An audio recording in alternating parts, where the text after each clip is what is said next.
नमस्कार विद्यार्थियों, आपका मेरी कक्षा में हार्दिक स्वागत है। आज का हमारा प्रकरण है भाषा प्रयोगशाला, जिसे इंग्लिश में कहते हैं लैंग्वेज लैब। अब तक यही कहा जाता था कि लैब्स होती हैं, प्रयोगशालाएँ होती हैं साइंस की, मैथ्स की, ज्योग्राफी की, लेकिन यहाँ पे अब ये लैंग्वेज लैब है, भाषा की प्रयोगशाला है, जिसमें हम क्या करेंगे, एक्सपेरिमेंट करेंगे भाषा पे। क्योंकि लैब में क्या किया जाता है, प्रयोगशाला में क्या किया जाता है, प्रयोगशाला, प्रयोग करने की शाला, अर्थात हम क्या करेंगे, भाषा संबंधी प्रयोग करेंगे भाषा प्रयोगशाला में। ठीक है, तो हमारा आज का टॉपिक है भाषा प्रयोगशाला। देखिए, हम हमेशा से ही ये बात सुनते आए हैं कि बच्चे को दृश्य श्रव्य सामग्री से पढ़ाया जाना चाहिए। अगर बच्चे को हम सहायक सामग्री का प्रयोग करते हुए, दृश्य श्रव्य सामग्री का प्रयोग करते हुए पढ़ाते हैं तो इससे उसका अधिगम बहुत ही सरलता से हो जाता है। वो बहुत जल्दी से, स्वाभाविक रूप से और सरलता से सीख जाता है। इस बात को हम जान चुके हैं। तो यहाँ पे ये भाषा प्रयोगशाला भी हमारी हेल्प करती है। किसमें? बच्चे को अधिगम कराने, बच्चे को सीखने में इससे बहुत ही हेल्प मिल जाती है। आप इसको अध्यापक के प्रतिस्थापन के रूप में नहीं रख सकते हो। अगर ऐसा कहा जाए कि भाषा प्रयोगशाला क्या अपने आप में निपुण है कि वो एक अध्यापक की जगह ले ले या एक अध्यापक की भूमिका का निर्वाह कर ले, तो आपका आंसर होना चाहिए नहीं। एक शिक्षक या अध्यापक के प्रतिस्थापन के रूप में ये काम नहीं कर सकते, इसमें कोई दो राय नहीं है। शिक्षक, अध्यापक, उसकी जगह कोई भी नहीं ले सकता। तो ये भाषा प्रयोगशाला फिर करती क्या है? भाषा प्रयोगशाला भाषा से संबंधित जो कौशल हैं उनको डेवलप करने में हमारी हेल्प करती है, हमारी मदद करती है। ये एक कक्ष होता है, भाषा प्रयोगशाला एक कक्ष होता है जिसमें बालक के जो भाषा शिक्षण का अधिगम है उसको सरल बनाया जाता है। उसके लिए कई प्रयोग या प्रयास किए जाते हैं जिससे कि भाषा को बालक बहुत ही अच्छे से सीख ले। स्टूडेंट्स, आप सभी जानते हैं कि किसी भी लैंग्वेज को सीखने के लिए 4 कौशल ज़रूरी हैं या 4 कौशल इसमें अपना काम करते हैं। वो 4 कौशल कौन से हैं? तो आंसर आपको आना चाहिए, बिकॉज रीट में भी प्रश्न आने वाला है कौशलों से संबंधित। वो 4 कौशल हैं। अगर सरल भाषा की बात करूँ तो सुनना, बोलना, पढ़ना और लिखना। ठीक है, और अगर शुद्ध हिंदी की बात करूं तो सुनना का मतलब श्रवण, बोलना का मतलब, बोलना क्या होता है? अभिव्यक्ति करना किसी चीज की, है ना। तो श्रवण, फिर बोलना मतलब किसी चीज का, इसके अंदर वाचन जो है वो रीडिंग में रखेंगे हम इसको। ठीक है, अगर आपका उत्तर आए कि हाँ वाचन कहाँ जाएगा, वाचन क्या होता है? किसी भी लिखी हुई या छपी हुई सामग्री को पढ़ना, तो वाचन क्या है? रीडिंग में आता है। अगर हम इंग्लिश की बात करें तो listening, speaking, reading and writing. अभी मैंने बताया सुनना, बोलना, पढ़ना और लिखना। और सुनना को हम श्रवण भी कहते हैं और बोलना को अभिव्यक्ति वाले में आ जाएगा, अभिव्यक्ति कौशल आ जाएगा। और उसके बाद अभिव्यक्ति में भी कौन सी आएगी? अभिव्यक्ति में मौखिक अभिव्यक्ति आएगी, लिखित नहीं आएगी, क्योंकि लिखित किस में जाएगी? लिखना में जाएगी। मौखिक अभिव्यक्ति बोलना में आ जाएगी, पढ़ना में वाचन आ जाएगा और 4th नंबर पे लिखना में लिखित अभिव्यक्ति आ जाएगी। ठीक है, लिसनिंग, स्पीकिंग, रीडिंग, राइटिंग। बोलना, सुनना, बोलना, पढ़ना और लिखना। सीक्वेंस में ही चलना है, आगे पीछे नहीं कर सकते हो, क्योंकि बालक जब भाषा को सीखता है तो सबसे पहले आप देखते हो ना, पैदा होते ही नहीं बोलने लगता। पहले वो कुछ महीनों तक आवाजों को सुनता है, भाषा को सुनता है, शब्दों को सुनता है और उसके बाद उन्हीं शब्दों में से, जो शब्द उसने सुने हैं उन्हीं शब्दों में से वो कुछ शब्द कुछ महीने के बाद बोलने लगता है। तो सबसे पहले क्या होता है, सुनना होता है, बोलना बाद में होता है। तो सबसे पहले वो लिसनिंग करता है, फिर स्पीकिंग करता है, फिर रीडिंग करता है, फिर राइटिंग करता है। पहले वो सुनता है, बोलता है, पढ़ता है, फिर लिखता है। ठीक है, ये सीक्वेंस आगे पीछे मत कर देना, मैं कह रही हूँ क्वेश्चन आएगा रीड में। आपको भाषा से संबंधित जो भी आप भाषाएं लेते हो उसमें देख लेना, सभी में आएगा, साथ में सभी भाषाओं में। ये सभी भाषाओं की दृष्टि से, चाहे आप संस्कृत ले लो, चाहे हिंदी ले लो, चाहे इंग्लिश ले लो, पंजाबी ले लो, कोई भी भाषा ले लो, ये तो आपको पता होना ही चाहिए। ये प्रश्न आपको दिखाई देगा, फिर आपको याद आएगा कि मैम ने बोला था कि ये प्रश्न आएगा, तो 1 नंबर का सीधा आंसर पता है आपको, 1 नंबर मिल गया आपको। सिर्फ इतना सा याद रखना है। और फिर मैं आपको प्रैक्टिकली भी इसको समझा रही हूँ कि बालक क्या है, बालक कुछ महीने तक केवल सुनता है, पैदा होते ही बोलने नहीं लगता। और उसके बाद जो उसने सुना है उसी में से कुछ शब्द वो बोलता है। एग्जाम्पल दे देती हूँ, घर में उससे बड़ा कोई भाई बहन है जो सारा दिन मम्मी पापा करता है, क्योंकि उसको तो बोलना आता है ना, वो इससे बड़ा है, तो वो बच्चा मम्मी पापा बोलेगा। अगर वो पहला बच्चा है और घर में ये शब्द मम्मी पापा नहीं दोहराए जाते हैं तो वो बच्चा मम्मी पापा नहीं बोलेगा। अब मान लीजिए कोई न्यूक्लियर फैमिली है, उसमें अगर नाम लिया जाता है, जैसे हस्बैंड वाइफ और बच्चा है, तो हस्बैंड वाइफ एक दूसरे का मान लीजिए नाम लेते हैं, वो बच्चा भी देख लेना मम्मी पापा नहीं बोलेगा, वो नाम लेना सीख जाएगा, दोनों में से एक नाम कैच कर लेगा। ऐसा होता है, आप चेक कर लेना प्रैक्टिकली, ये तो चेक करने की बात है, प्रैक्टिकली आप अपनी लाइफ में इसको देख सकते हो। ठीक है, उसके बाद वो क्या है, पहले सुनता है, फिर बोलता है, फिर पढ़ता है, फिर लिखता है। ये तो इम्पोर्टेंट था। ठीक है, ये तो इम्पोर्टेंट था। इस टॉपिक में तो मैं इसको सिर्फ 1 मिनट लगा करके एक लाइन में भी आपको बता सकती थी, लेकिन नहीं बताया। क्यों नहीं बताया, क्योंकि मुझे पता है ये परीक्षा में आने वाला है, तो डिटेल में बता दिया आपको। ठीक है, अब वापस से इस टॉपिक पे आती हूँ मैं। भाषा प्रयोगशाला मतलब भाषा के ये जो 4 कौशल हैं उनको अच्छी तरह से हमने बालक को सिखाना है।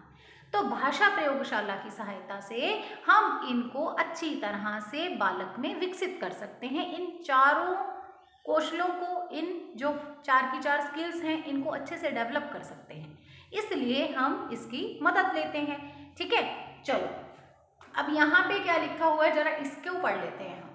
भाषा प्रयोगशाला क्या है, एक ऐसा कक्ष, यानी एक ऐसा कमरा, एक ऐसा कक्ष जिसमें भाषा के अधिगम को अधिक प्रभावशाली बनाने के लिए विशेष उपकरण जुटाए जाते हैं।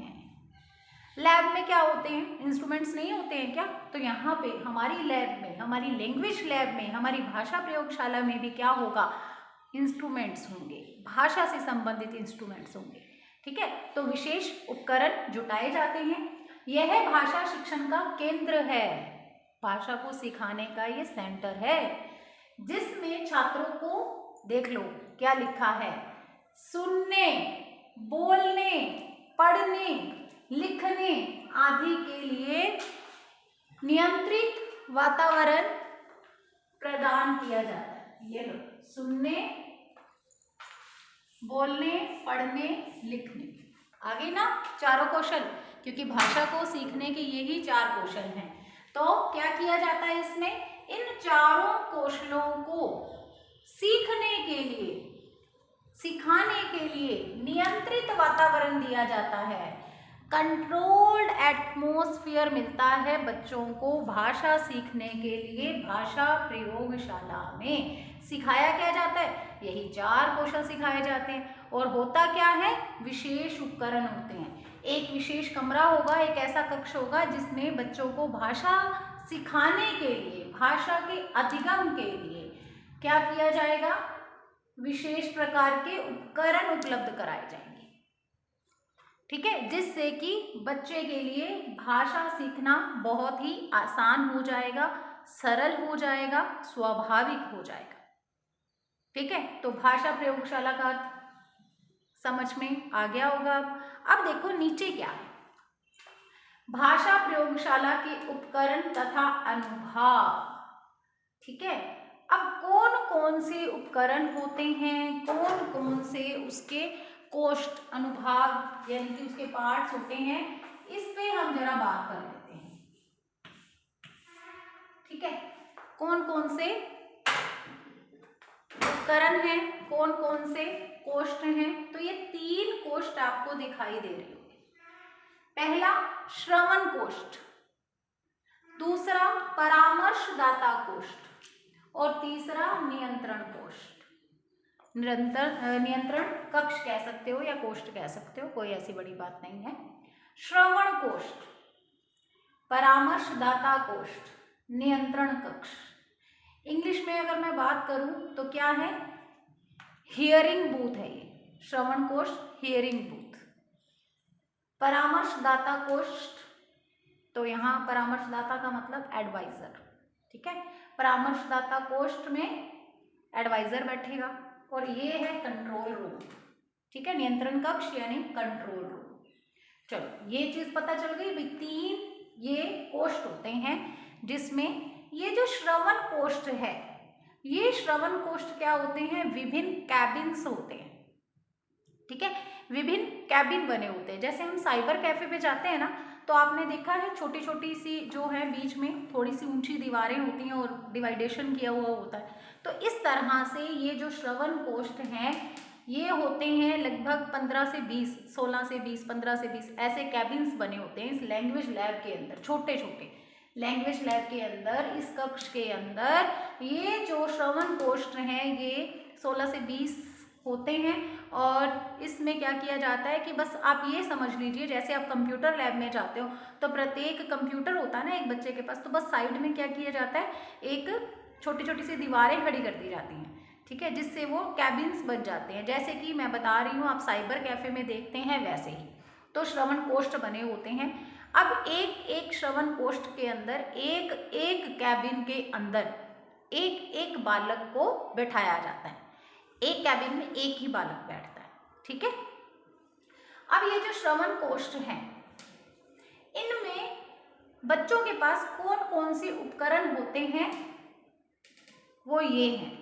अब मैंने ना यहाँ पे शुद्ध हिंदी लिखी है क्योंकि आपके एग्जाम में शुद्ध हिंदी ही आप प्रयोग में लोगे। हिंदी में भाषा प्रयोगशाला अगर आएगा तो हिंदी ही यूज करनी पड़ेगी। तो यहाँ पे मैंने शुद्ध हिंदी लिखा है। कुछ शब्द आपको पता होंगे, नहीं पता होंगे तो मैं इनके इंग्लिश में इनको क्या कहते हैं वो भी बताऊंगी। ठीक है, वो भी बताऊंगी जिससे कि आपको क्लियर हो जाएगा।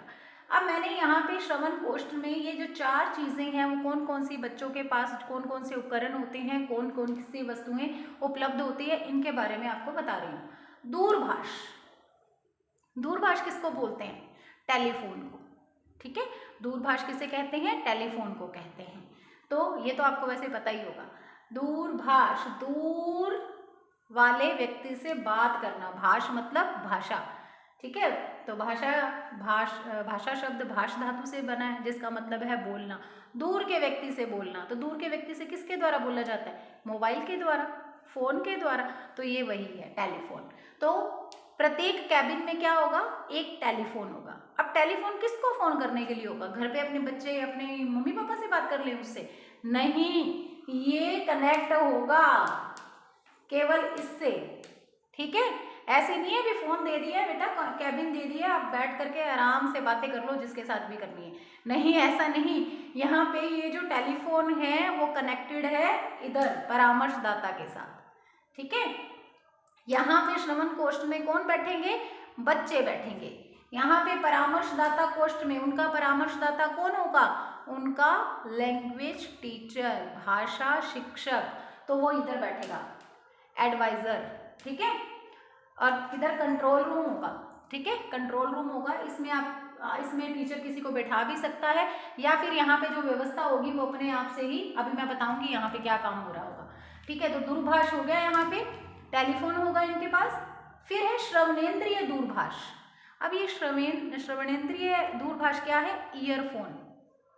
ठीक है, ईयरफोन हो गया। यहाँ पे आप सभी, हम सभी ईयरफोन यूज करते हैं ना, उसको हिंदी में कहते हैं श्रवणेंद्रिय दूरभाष।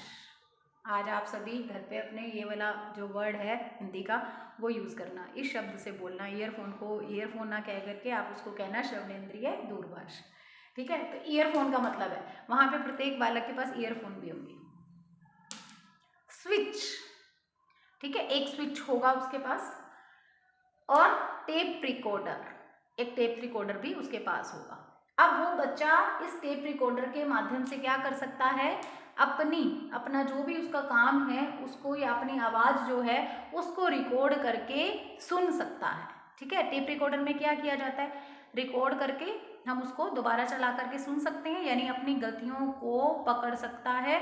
उसकी जो जो भी गलतियां हैं वो उसको पता चल सकती हैं कि वो वाचन में कौन कौन सी गलतियां करता है, वो बोलने में कौन कौन सी मिस्टेक्स करता है, वो पढ़ने में कौन कौन सी मिस्टेक्स करता है। तो इस तरह से ये 4 जो है वो उपकरण होते हैं स्टूडेंट्स के पास।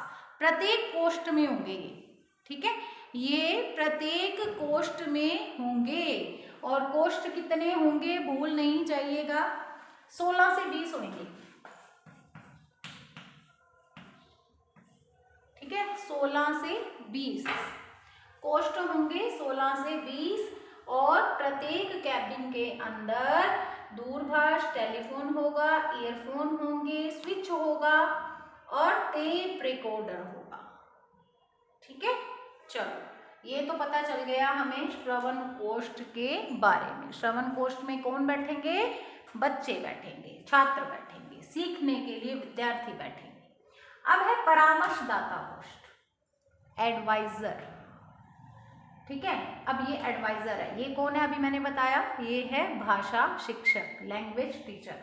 अब इसके पास कौन कौन सी चीजें होंगी, कौन कौन से उपकरण होंगे, इस पे बात कर लेते हैं। यहाँ पे लिखा हुआ है distribution switch, monitoring switch, intercom switch, group call switch, all call switch. ठीक है, ये 5 वहां पे इंस्ट्रूमेंट्स होंगे परामर्शदाता के पास। एक एक करके इनके बारे में मैं आपको बता देती हूँ। डिस्ट्रीब्यूशन स्विच, डिस्ट्रीब्यूट करना किसी चीज को क्या होता है, डिस्ट्रीब्यूट मतलब बांटना किसी चीज को। तो यहाँ पे इस स्विच के द्वारा परामर्शदाता अपने स्टूडेंट्स को, जो यहाँ पे 16 से 20 बच्चे एक एक कैबिन में बैठे हैं, उनको जो भी कोई प्रोग्राम सेंड करना चाहता है, जो भी उनको कोई काम देना चाहता है, वो इस स्विच के द्वारा देगा। ठीक है, इस स्विच के द्वारा डिस्ट्रीब्यूशन करने का काम होगा। किसको डिस्ट्रीब्यूट करेगा काम, तो वो करेगा यहाँ पे विद्यार्थियों को। इन श्रवण कोष्ठों में एक साथ चला जाएगा, जो भी इसने मैटर भेजना है, जो भी कोई अगर मान लीजिए कोई प्रोग्राम है जो बच्चों को सुनने के लिए देना है, तब भी एक साथ इस स्विच के माध्यम से वो उनको डिस्ट्रीब्यूट करेगा, उनको काम देगा। ठीक है, इसके बाद दूसरा है मॉनिटरिंग स्विच, मॉनिटर करना। ठीक है, मॉनिटर करने का काम यहाँ पे क्या करेगा, इस स्विच के द्वारा। अब मॉनिटर करने का मतलब ये है, यहाँ पे ये जो बच्चे काम कर रहे हैं वो बच्चे यहाँ पे ये जो टेप रिकॉर्डर के द्वारा अपनी आवाज़ या जो भी उन्होंने या तो अपने बोलने को या फिर अपने पढ़ने को चेक कर रहे हैं, रिकॉर्ड करके अपनी गलतियों को पकड़ने की कोशिश कर रहे हैं, तो वो जुड़ा रहता है। वो जो यहाँ पे चीज़ें हैं जो भी हो रही हैं वो इस स्विच के माध्यम से सब पे नज़र रखता है। ठीक है, यहाँ से जो भी आवाज़ें हैं, जो भी वो काम चल रहा है ना, इस स्विच के द्वारा वो उन पर मॉनिटर करता है, उन पर नज़र रखता है। मॉनिटरिंग स्विच के द्वारा कि सभी काम कर रहे हैं, कहीं आपस में कहीं ये तो नहीं है कि बैठे हैं ऐसे ही काम कर रहे हैं, नहीं कर रहे, ये पता चल जाता है। फिर है इंटरकॉम स्विच। इंटरकॉम मतलब ये 2 तरफा संप्रेषण होता है। ठीक है, 2 तरफा संप्रेषण होता है। ये इंटरकॉम स्विच के द्वारा जो परामर्शदाता है, ये इस दूरभाष, बच्चा किससे, इस दूरभाष के द्वारा आपस में बात कर सकते हैं। ठीक है, 2 तरफा होता है, यानी दोनों तरफ से आवाज आती है, दोनों आपस में बात कर सकते हैं, विद्यार्थी भी और परामर्शदाता भी। ठीक है, फिर उसके बाद है ग्रुप कॉल स्विच।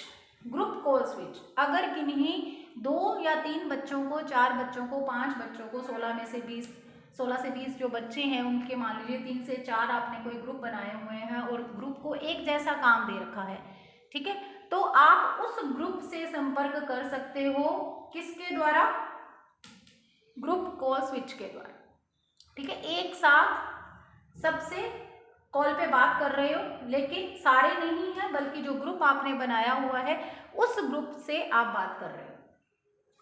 यहाँ पे है all call switch. All call मतलब यहाँ पे ये सारे, ये जो 16 से 20 बच्चे बैठे हैं ये सारे के सारे आप उनसे बात कर सकते हो ऑल कॉल स्विच से, ठीक है। लेकिन एक चीज का ध्यान रखना, यहाँ पे केवल आप अपनी घोषणा या अपनी बात पहुंचा सकते हो सब तक, वो नहीं कर सकते हैं। वो तो किससे करेंगे, वो तो इंटरकॉम से कर सकते हैं आपसे बात, ठीक है। इंटरकॉम स्विच, परामर्शदाता के पास तो सबसे बात करने के लिए, दो तरफा संप्रेषण करने के लिए इंटरकॉम स्विच है, और बालकों के पास, विद्यार्थियों के पास ये टेलीफोन है। इसके द्वारा ये आपस में दो तरफा संप्रेषण कर सकते हैं।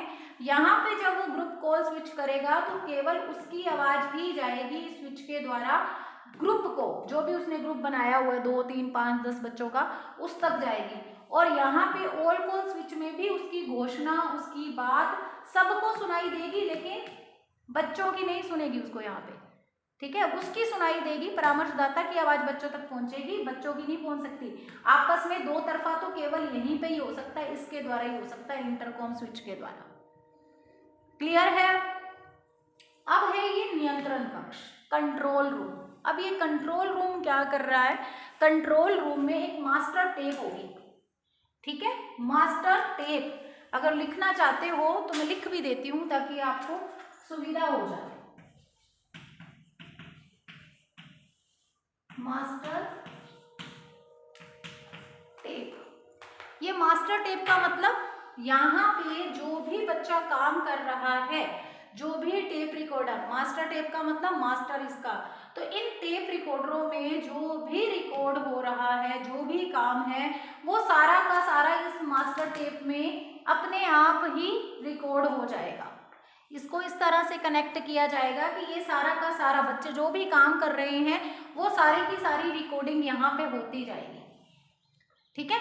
और बच्चा क्या कर सकता है, बाद में भी अपनी गलतियों को यहाँ पे जा करके चेक कर सकता है, अपनी जो भी गलतियां हैं उनको सुधार सकता है, ठीक है। तो जो भी उसका काम है वो यहाँ से भी उसको ले सकता है। तो इस तरह से ये 3 भाग होते हैं, 3 अनुभाग होते हैं। श्रवण कोष्ठ, परामर्शदाता कोष्ठ, नियंत्रण कक्ष। श्रवण कोष्ठ कितने होते हैं, कितने कैबिन्स होते हैं, 16 से 20 कैबिन्स होते हैं। 4 चीजें होती हैं, दूरभाष, श्रवणेंद्रिय दूरभाष अर्थात क्या है, ये है टेलीफोन, ये है ईयरफोन। फिर स्विच होते हैं टेप रिकॉर्डर। परामर्शदाता कोष्ठ में distribution switch, monitoring switch, intercom switch, group call switch, all call switch. और ये है नियंत्रण कक्ष जिसमें मास्टर टेप होती है, जिसमें सब कुछ रिकॉर्ड होता है, जो भी काम सारे कैबिन्स के अंदर हो रहा होता है वो सारा का सारा इस मास्टर टेप के अंदर रिकॉर्ड हो जाता है, जो बाद में हेल्प करता है बच्चे को उसकी गलतियां सुधारने में मदद मिल जाती है, ठीक है। तो इस तरह से भाषा प्रयोगशाला के बारे में आज हमने उसके कॉन्सेप्ट को जान लिया कि वो होती क्या है, और उसके बाद उसके उपकरण या उसके कौन कौन से अनुभाग होते हैं इसके बारे में जानकारी प्राप्त कर ली। अब स्टूडेंट्स, इसके अलावा भाषा प्रयोगशाला के महत्व को हम देखेंगे। वैसे तो जब ये ऊपर कॉन्सेप्ट पढ़ा है तो महत्व क्लियर हो ही गया होगा, पॉइंट्स तो आप अपने आप ही बना सकते हो, लेकिन मैं तो सारा कुछ करवाऊंगी, ठीक है। तो इससे संबंधित अब इसके अलावा इसकी जो विशेषताएं होती हैं या इससे जो लाभ मिलते हैं, इसके जो गुण होते हैं भाषा प्रयोगशाला के, उनके बारे में हम जानेंगे। और इसके अलावा फिर इसकी कमियों के बारे में भी जानेंगे, कमियां भी देखेंगे। सिक्के के 2 पहलू होते हैं, अगर अच्छी चीज़ें हैं तो फिर कुछ कमियां भी हैं इसके प्रयोग में। तो क्या क्या कमियां होती हैं, कौन कौन सी अच्छी बातें होती हैं, ये भी हमें जानना है। लेकिन जानेंगे कब, जानेंगे हम अपनी नेक्स्ट क्लास, ठीक है। तो भाषा प्रयोगशाला से संबंधित ये पहली वीडियो है, पहली क्लास है आज की हमारी। इसके बाद इसका पार्ट 2 आएगा, जो नेक्स्ट वीडियो आएगी उसमें यह टॉपिक कंप्लीट हो जाएगा। ठीक है, आपको क्या करना है, आपको इसको अच्छी तरह से पढ़ना है, समझना है, जानना है। नहीं समझ में आए तो कांटेक्ट करके पूछना है, जो कि आप नहीं करने वाले। ठीक है, चलो अब हम मिलेंगे हमारी नेक्स्ट क्लास में इसी से संबंधित नेक्स्ट जानकारी लेकर के। Okay, God bless you.